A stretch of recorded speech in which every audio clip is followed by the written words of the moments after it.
What do you think will be the emerging themes coming into 2024? I think everybody recognises that build to rent is the asset class that's going to get chased the hardest. Yeah. So we are, in some respects, just waiting for that kind of dam to burst, and then we're all off and running. I'm excited that there is still a huge amount of interest within the market, and that there are a lot of investors who are openly expressing that build to rent is the focus.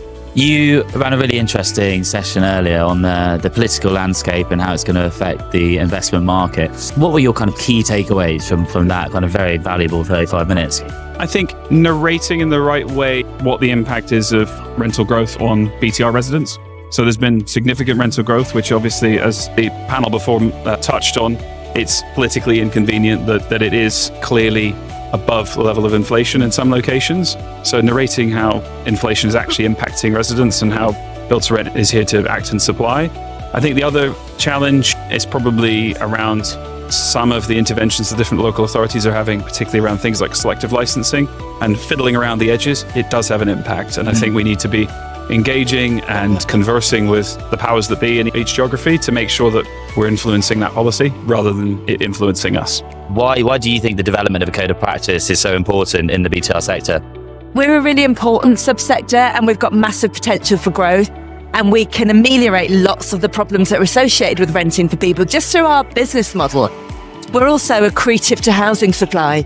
We can develop and fill buildings far quicker than a for sale model.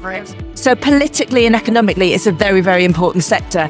However, for it to really succeed, we have to be able to articulate the values that it brings and its unique proposition. And that's where a code comes in. What is the UKAA's role in representing the BTR sector? Our role really is to advance the sector as best we can, but we do that through our membership telling us what's important to them and where they want the industry to go. But our role is to be attuned to what they need, looking at the broader spectrum of things going on in the construction industry with a government industrial strategy, and then making sure that our voice is clear, that our voice is unified. It'd be good to kind of hear your thoughts on maybe some of the action points that you've heard this morning. So one of the sections we talked about this morning is BTR, the new anchor tenant for regeneration. And I think one of the key points was that regeneration takes up component parts of a lot of different things: infrastructure, housing, retail. Economic stimulation is what is required for regeneration.